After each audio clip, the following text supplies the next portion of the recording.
at B Capital for organizing today's event. So my name is Joanna, as you probably have seen. I'm part of B Capital team. I do all recruiting here for B Capital. So I'll just give a quick introduction. And just before that, I wanted to just put up a QR code. Just wanted to, leave this to the rest of the audience. If you have any questions you would like to, include during this entire session, feel free to do so. I know that you probably have heard a lot from the others, but feel free to do it. So first, I have Tulika Tripathi, who is part of SnapHunt. She's the founder of SnapHunt. We have Wan Hua Chen. She comes from Aon Assessment Tools, and she's the organization psychologist and talent assessment consultant and director. So I'm just going to give both our panelists a short time to actually introduce a bit more about their company and what they do and what they specialize in. So why not, Tulika? Let's start off with yourself. Thank you so much, Joanna. So hi, everyone. It's a pleasure to be here. Before sort of telling you what I do, I'll tell you why we do it. As we heard in the last couple of sessions, obviously technology is accelerating and the rate of adoption of that technology is accelerating. And that fundamentally has massive impact on two things. One is who we hire, and the second is how we hire. As so many companies look for the same sort of specialist talent, we are seeing more skill shortages around the world. So companies are forced to be a little bit more borderless in the way they think of their talent. So in some cases, that impacts who we hire. We're obviously looking for specialist skills, which are also rapidly evolving. So competencies come into play. And as a result, the entire talent landscape is shifting. And in terms of how we hire, a lot of this talent is passive. And is sitting in hidden pockets. We need ways to find them. So I'm the founder and CEO of a company called SnapHunt, and that's essentially what we solve for.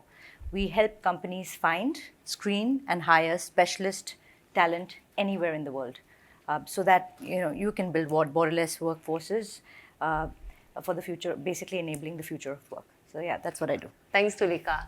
And Wan Hua. Thanks for having me. So what I do is a bit different.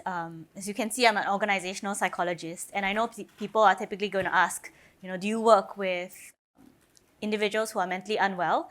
So actually, I'm a very different type of psychologist. I work with businesses to help them understand what data about people are saying, translating that data into insights that we can then make talent decisions about.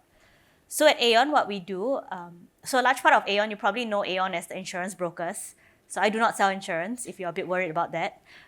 What I do is really focus more on assessing individuals within an organization, understanding the kind of talent, the kind of skills that they can bring, doing so in a way that is objective, bias-free.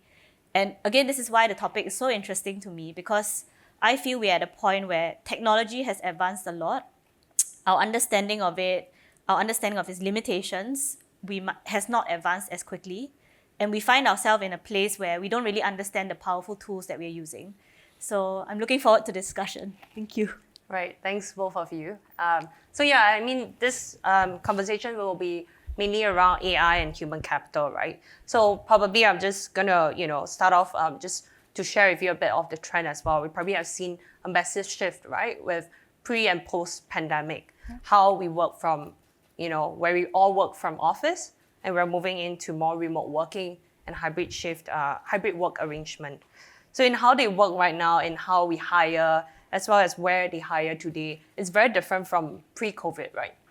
So, and the goal is also, for this conversation to uncover some of the main topic, right, where we talk about how do we actually use AI ethically, as well as the future of hiring. So I'm thrilled to actually kickstart this conversation. So I do have some questions that I've prepared for both of you to discuss more insightfully.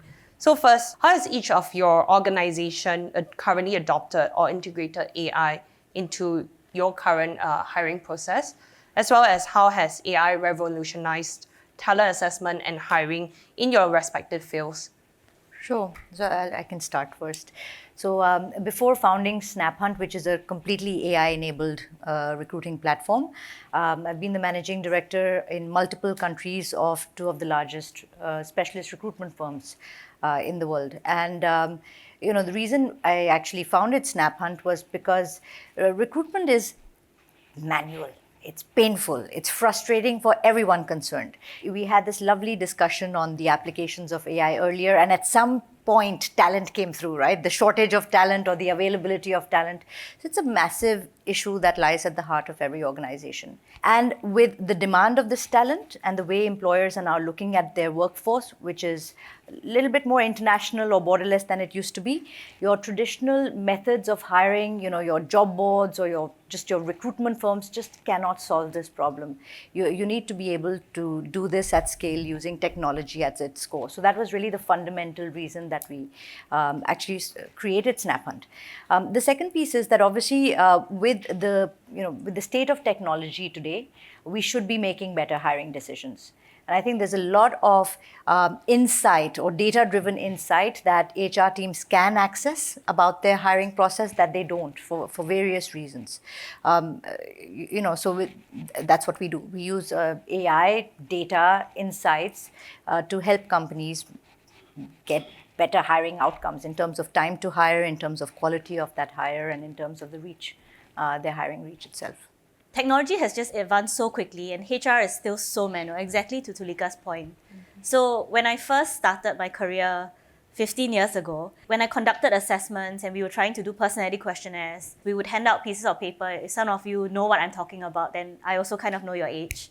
But we would hand out pieces of paper and people would have to shape bubbles on the paper, and that would give us an indication of their responses. We would then take these huge piles of paper, because we will be assessing hundreds of people at a time, take those piles of paper, bring back to the office. We would sit there for hours scanning each one or doing manual marking of each one. So that's really where I started my career, and that's what it used to be like. And then in the last few years, 10 years ago, we started with AI. So we started having online assessments where people could then give their responses using their phones, their tablets, laptops. We could generate results immediately. And now we're moving to the next phase where they're not bounded by very simple responses. So when we do personality questionnaires, right? Do you agree with this statement 1 to 5? And you only have a choice of 1, 2, 3, 4, or 5. Now we can start evaluating different types of information. And that's where all the data is being enhanced. That is where all the additional insights are coming from, as Tulika also mentioned. So I think it's a revolution of what we are doing. We are no longer bound. But then the question is, how do we take our HR practitioners, professionals into the next phase where they actually understand what they're using? So yeah, it's a revolution, but I think we are not done revolutionizing. Right, I totally hear that as well, Anhua. When you spoke about personality tests, that reminds me of the time when we all first started interviewing candidates using the ISC and asking them to shade on a piece of paper, right? So speaking of that, moving on, when we talk about hiring talents and scalability, I mean, myself, I've been doing recruiting for close to 10 years right now. We do receive hundreds of applicants at one time. Like yourself, when you talk about personality tests, we definitely wouldn't be able to do or assess all hundreds of them. But there's also no way for us to actually filter these candidates as well, based on the information that they share with us. So it definitely takes a lot of the recruiter's time as well, right, to actually ensure that we're finding the best candidates.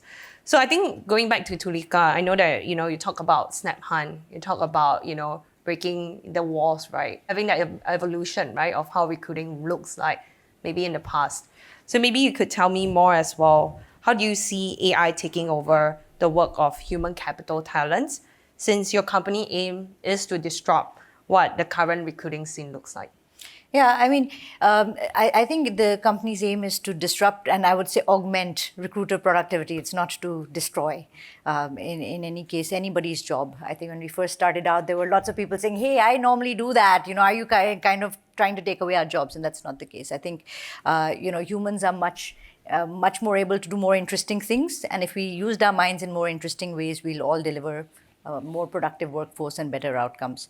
I think if we look at the hiring space, at a ground level, there are so many pieces that are broken. And what we've done is surgically looked at each piece and said, how do we take the crap you don't want to do away from you and give you insights so that the decisions you do need to make are made better. So when you're hiring across borders, one of the questions you typically get from customers. So let's imagine we were a normal non-AI sort of service provider would be, hey, I'm thinking of building a team in Vietnam, an engineering team in Vietnam. How much would I have to pay a React engineer with 3 to 8 years of experience or 3 to 5 years of experience in Vietnam versus the Philippines or versus India? These are real questions. So we've built AI that as you sort of say what you're looking for, it will use our data to be able to tell you instantly comparative salary ranges for these specialist profiles anywhere in the world. So that's one small piece.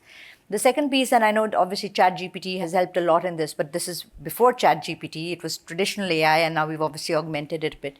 Has been that, okay, I need to, these are the things I'm looking for. Can I have a job description? And, probably up to 2 years ago, recruiters were spending this incredible amount of time online looking at other people's job descriptions and creating it. We create it for you, and that's our own IP.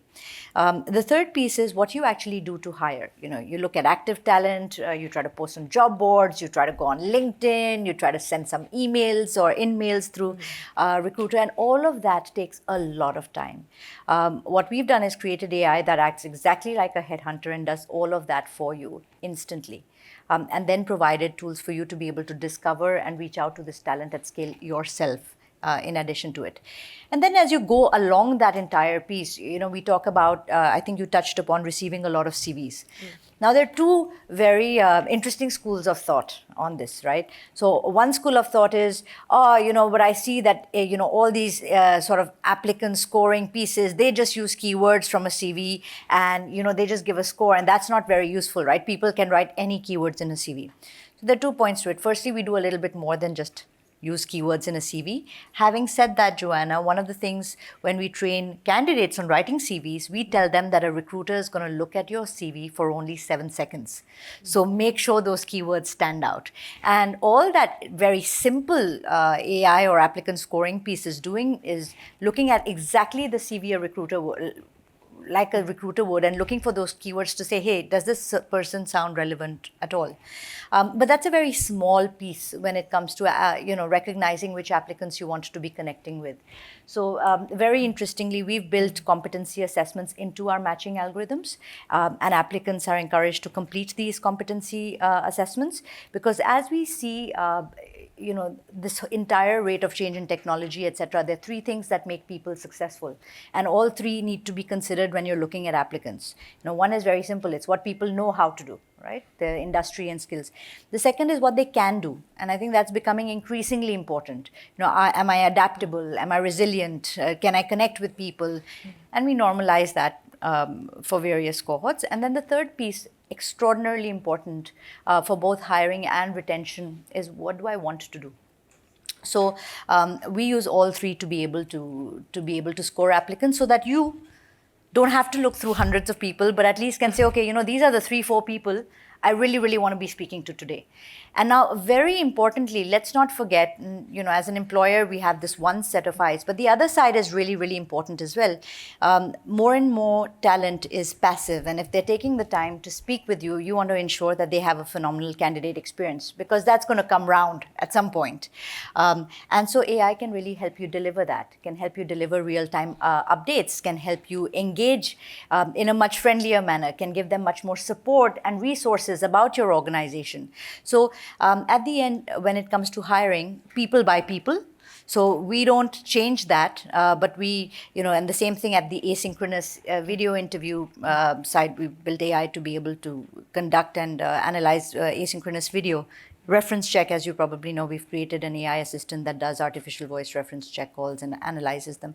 So throughout the piece, I think all the pieces that are very manual, we take away that white noise, so that people can spend quality time with the people they really want to engage in while delivering a superior candidate experience.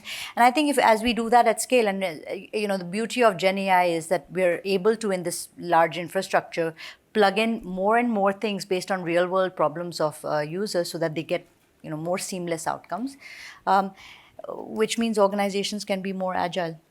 That's true. I mean, I think just to pick up on that point around candidate experience, I think that has been the main driver, because there is just so much manual effort required throughout the recruiting process. So I've spoken to a lot of recruiters, and they always tell me, Wan Hua, there are only so many times I can answer the same stupid question about where my office is.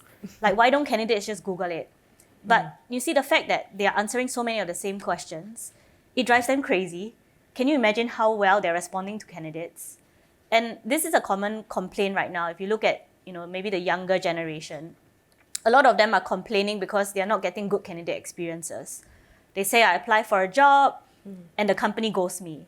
And it's not the recruiter's fault because, as Joanna said, they're getting hundreds of CVs. To slowly sit down and respond to every single one will kill them. So it's all about that candidate experience, and that plays on the company brand, right? It's customer experience that leads to company branding. If a candidate has a bad experience with your company, they're going to tell lots of people about it. So this is common psychological research. Someone who has a bad experience will tell 9 people about it. If they have a great experience, they'll only tell 3. So if you have a common consumer brand, you want your name to be positive. If you have a candidate who has a bad experience, they're going to tell 9 people. And these 9 people will happily probably tell another 9 times 9. So you really want to be very, very mindful about that candidate experience.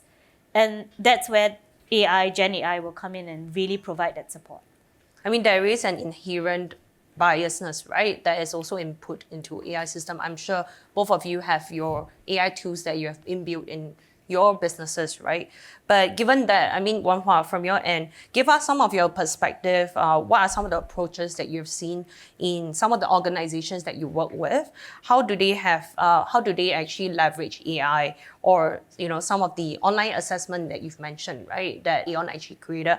How do they enrich their hiring methods? Recruiting is a very challenging role. We do have to face so many candidates every time. So what we are trying to do is also balance between what is efficient, effective, driven by science, while also keeping in mind that we are dealing ultimately with humans. So we are also very careful about what technology, what AI, what algorithms do we use. So one of the things that we are doing is video interviewing. So what we do is we get an AI to assess the candidate when they are providing them their responses to some of the questions we pose to them as part of the recruitment process.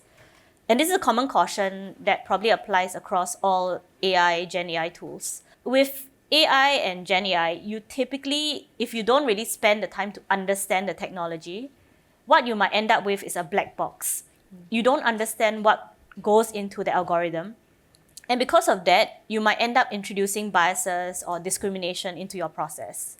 So if you go online, you search this, there are some companies that use AI to assess the candidate's facial expressions. They use AI to assess what the candidate wears, how they present themselves, some of their speech patterns, so the non-verbal cues.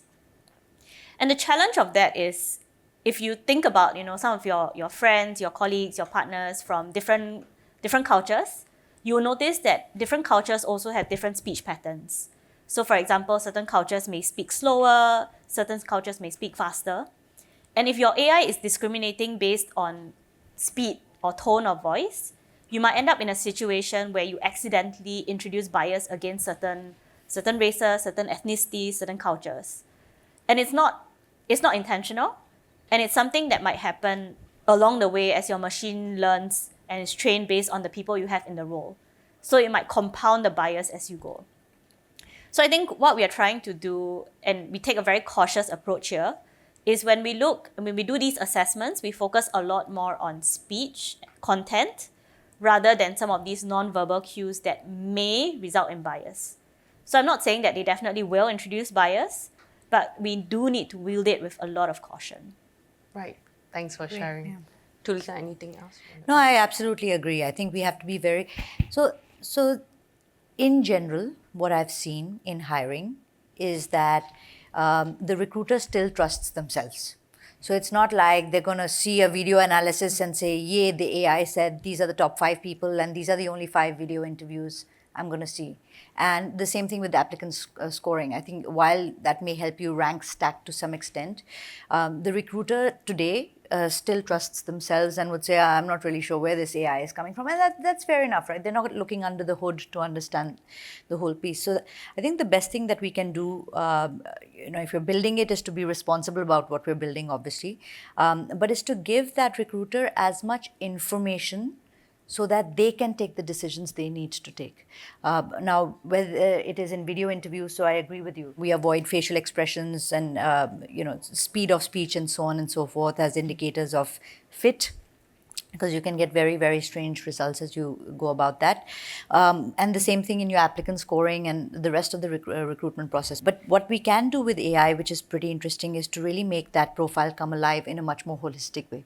So that when you're looking at a talent, you're not only looking at a CV, you're looking at maybe their motivators, you're looking at their competencies, you're looking at what sort of individual or what this person's work style preferences are, and so on and so forth, so that you're hopefully shortlisting better.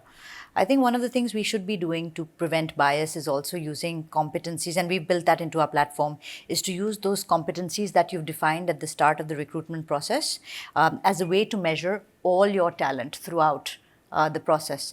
Because, while AI can obviously introduce bias, there is inherent human bias as well, which we need to sort of overcome. So I think getting a lot more information can help you prevent that bias. And I've seen that with asynchronous video. Asynchronous video by itself means that instead of spending 20 minutes with 5 people, I can get 5-minute interviews of maybe 50 people, right? So the math is a bit wrong, but in general, 5-minute interviews of 20 people. But what that means essentially is that I can give more people an opportunity to demonstrate their skills. So I can become more inclusive.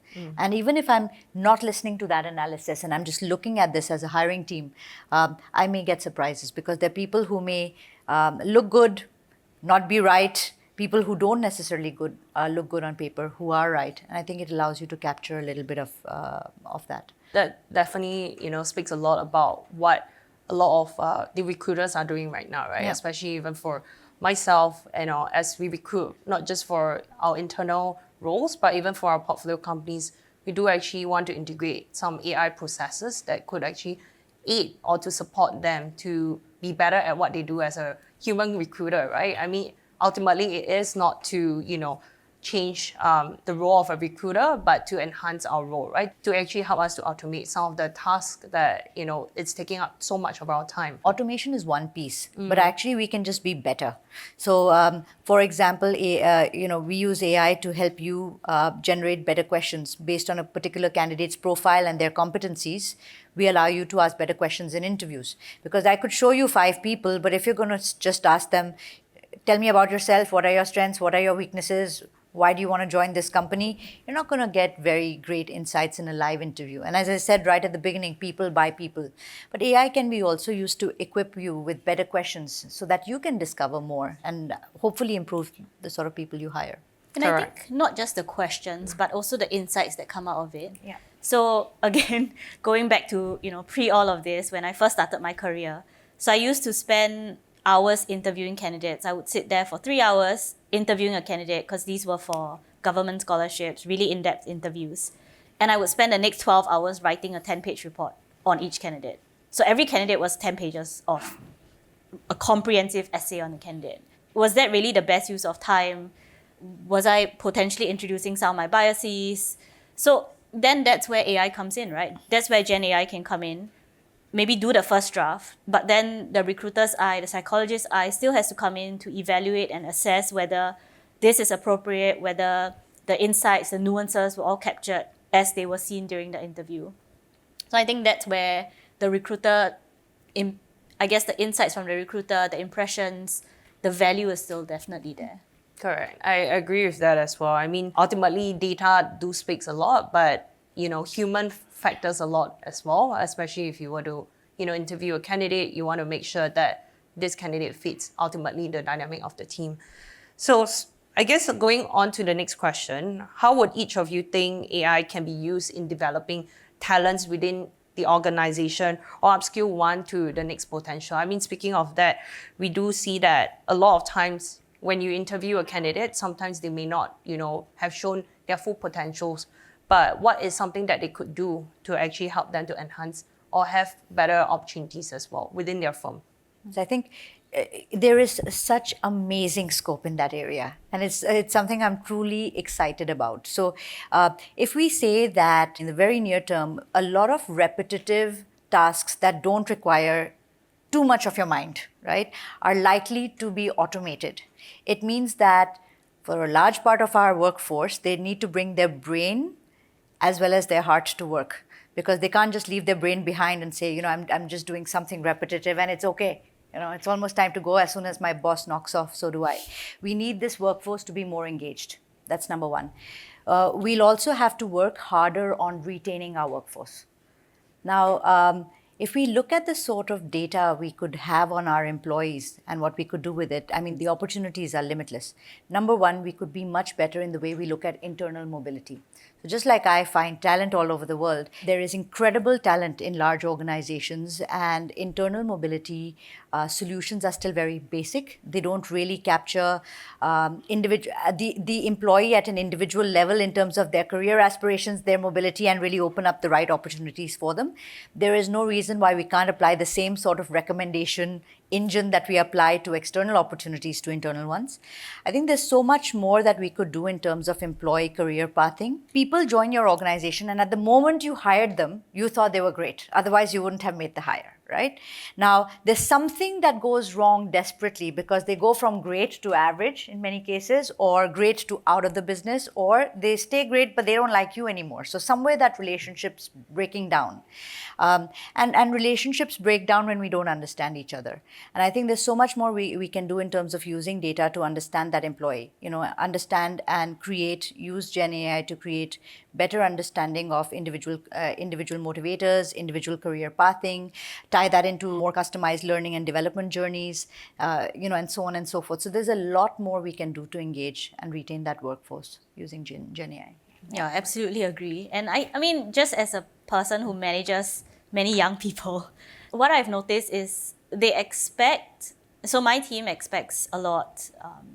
They want to grow, they want to learn, but because they're so new to the organization, they might not know where to get the information. So that's where the enablement comes in.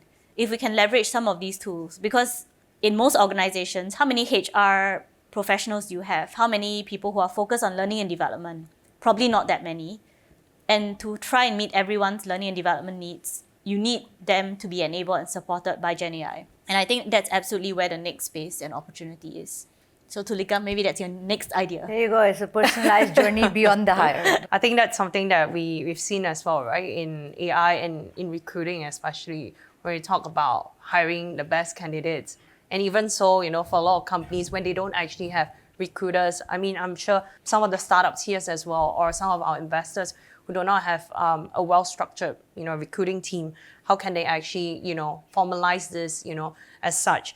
But I also did actually do some research based on what I've seen in the market right now. I mean, as of 2024, based on Forbes as well, we have seen that a lot of the companies, especially more Fortune 500 companies, approximately about 99% of these companies are utilizing AI in recruitment methods as well for their recruiting process. In about 65%, I wouldn't say all of them, including us as well, we have been using this as a technique as well to help us to be better at what we do as a recruiting team. I'm sure all of you have been hearing a lot of insights from everyone. And I do want to leave this next 5 minutes to answer some of the questions. If you haven't, there's a QR code there. I'm just leaving probably about 10 seconds before I close off the QR code, and then we'll try to answer one of the questions. While we're waiting for questions, Aparna said something which ties in very beautifully to what you said. She talked about companies that deploy AI, companies that reshape, and companies that invent. I would challenge that to say that a majority of these companies are just deploying. That means they're using some AI tool in some part of their recruitment process. And I think a massive opportunity is if they at least reshape, that they look at how that integrates into that entire hiring or talent function. I think there's a massive opportunity there. I agree. I mean, there's a lot of companies as well, they've started talking about AI first as well, right? So how do they actually build that and ensure that? I think the world's most innovative companies sometimes have the world's least innovative HR teams. We talk about building AI for CRMs. We talk about, optimizing for cost, optimizing for customer experience. We don't talk about, or we talk about it, but we don't use it, optimizing for talent. And I think that's a massive opportunity because it's that talent that's going to do all the rest in your business in any case. So, I think a lot of that is also the fear. So there is a lot of fear around PDPA because human personal data is very personal. And the way we use, how HR will use data is really for the purposes of making talent decisions, career decisions, and it's very personal to the individual. So if you use AI, use some of these technologies to improve customer service, great, what's the worst that can happen? But if you use Gen AI to make a decision about someone's career and it goes the way that they did not want, then what happens next? Again, a lot of this is public news. If you go online, you will see a lot of companies struggling now with legal ramifications because they've made some of these decisions, they've used some of these tools, probably without fully understanding how they work, used it to make decisions, which were then challenged in court, especially in the US, challenged in court because it was something that impacted the individual. And a lot of it is easy to understand, right? When it comes to humans, you make a bad decision about me, you blocked my promotion. People will fight that. It's emotional, it's very emotive for them. So I think that's probably why maybe in... Right, I think, artificial intelligence is not a substitute for natural ignorance. So, nobody's I'm saying... stealing that line. Go for it. So, but nobody's saying you just use the AI to take all your decisions for you. And Absolutely. nobody's going to take you to court for making decisions based on data. The fact is, if you've closed your eyes and say, let these people decide, and it gave me the top 3, so I just chose blink, okay, I can see an issue there. And as far as PDPA is concerned, we live with all of those things every day because we have to be GDPR, CCPA, PDPA, and so on and so forth compliant. But you have now good regulations, good structure around it. You have good frameworks around it. So there are enough solutions out there which fall within this framework, which no excuse for not using It goes on and on. It's just ignorance. Well, all right, cool. So I do have some questions. I wouldn't be able to pull out all the questions, but we can discuss that afterwards. So maybe we'll just answer the first question. How do you prevent candidates from gaming AI-based hiring system at the expense of genuinely talented candidates? I'll tell you what we do. We are a platform, and basically once you've created your profile, that profile is used across all your applications. So I think when you're using applicant tracking systems, I will create a supply chain CV for company A, and then I will create an XYZ CV with all the right words for job B in company B. And those systems use very basic applicant scoring methods. So they'll bung in all the right keywords that are usually in the job. I mean, you ask ChatGPT, take this job, take my CV, customize it for it. It takes 10 seconds. So that's ways that, the system can be gamed. I think because of the way we work as a platform where we reutilize the same profile across platforms, it becomes a little bit more difficult to game. But yeah, it's at the end of the day, if you're completely lying, it's the same thing as gaming a recruiter.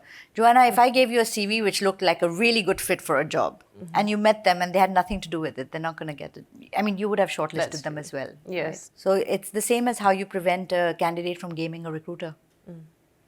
Yeah, I absolutely love this question because when ChatGPT first became viral and a thing, I had a couple of my clients who called me the next day, emailed me in panic saying, what if candidates use ChatGPT to provide responses on the personality questionnaire, on some of the reasoning assessments that we're giving?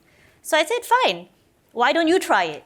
You go and use ChatGPT and respond to the questions. So what we do is we also have a proctoring system that runs in the background. So the system will actually flag out any inconsistencies, if the person is doing strange things like changing windows regularly, if they're constantly looking down their phones. So a lot of my clients tried to break the system, and I send them all the violation reports saying, look, you've been flagged as a violation. So I think it's being smart about it. Every time some of these challenges come up, we just need to think about how are we going to deal with the challenges in a smart, sensible way. So a lot of the assessments that we use are also adaptive. So even if I see the question, I put it in, I copy, paste that response and share it with someone else. It's not going to help them. So I think there are a lot of different ways. And ultimately, what we do is we always flag to the candidate that, look, we are trying to hire someone that's fit for the job and the job that's fit for you. So there's no point lying on the job, because when you come for an interview or when you start work, you're not going to fit. You might not have the right capabilities, you might not have the right personality. So there's no point gaming it, because then you're just going to create more trouble for yourself. Yeah, sorry, I agree with you. I think there's one more point. We say gaming AI-based hiring systems at the expense of genuinely talented companies. Don't you think AI-based hiring systems actually help identify the genuinely talented candidates more? Yes, absolutely. And it opens up the opportunity, right, for everyone to have a shot, because then the recruiter is not bound by, I can only see 5 candidates or 10 candidates. So it's a lot more inclusive as well. Yeah, because the data you get from your competency assessments, for example, allow you to actually discover genuinely talented candidates. Exactly. So, Yeah, I mean, thanks so much for sharing your insights as well. I'm sure, Tulika, you've been an ex-recruiter yourself, a headhunter, so you probably have seen a lot of this, right? Where a lot of your, some of your clients as well, where you work with, they may ask you for the top 5, the top 10 candidates. Yeah. So where are these top 10 candidates coming from? I think we're not trying to gamify it, but we're trying to, allow us to actually identify the top candidates in the market, especially with Wanhua as well. I believe, you as a psychologist, you would actually identify some of the keywords and how to actually ensure that we're finding the best candidates based on not just the skill sets, but also on the personality of the individual, right? So, I mean, just to wrap up, thanks so much both for sharing. So I guess, as we have seen, it's apparent AI continues to be a powerful tool, right? Being incorporated in all our hiring process. I believe some of the questions here as well, we talk about onboarding and even post-human capital management. That is something that we see, very often has been inbuilt across the firm itself. And obviously, AI as a whole, right? It doesn't, I wouldn't say that it will actually affect so much of, taking off a human, recruiter, but it is to, allow us to build more, tangible relationships with our hiring managers, with our partners, right? And to make a more informed decisions. AI has continued to help us to work in many wonderful ways, right? Especially when we talk about ChatGPT, and even for Tulika, you talk about job descriptions, right? How you actually enable that in your current system, and even for Wanhua, some of the key questions that perhaps sometimes hiring managers may fall short of it, how they can actually incorporate that into assessments to allow them to be more efficient as well. So, with that, any final remarks from both of you on the future of AI in human capital? So, Tulika and Wanhua. yeah, I'd say there's a phenomenal potential, because whether it's employees or candidates or job seekers, they're not cattle. One approach doesn't fit all, and AI allows us to provide personalization in terms of their candidate experience at the hiring stage, personalization in terms of their employee experience, which can drastically improve employee well-being, retention, engagement, and ultimately our bottom line. So I think there's massive stuff that we can do, and it would be phenomenal if companies, if we say that talent lies at the heart of our business, then adopting AI within our HR or talent programs needs to be a priority for companies. Great. Wanhua. So for me, I think what I wanted to highlight again, it's really applying caution. So to me, all of these new technologies, they're like power tools. We wouldn't use it just blindly. We wouldn't use it without understanding what it does. And I think that absolutely applies. We need to understand what we're using so that we can make the right decisions. We don't take things just because the AI said this, so we follow. But we need to understand, why did the AI say what it did, and how do we then interpret that insight into something we can stand by and we believe in. Yeah. Right. Thank you so much for both of your insights and this wonderful conversation. I'm sure there's a lot more to unpack after this, and this is not just a 45 minutes conversation, but it will be a lifelong conversation for many of the companies here as well. So thank you so much, Tulika and Wanhua, for your time, and thank you so much for joining us as well. Thank you.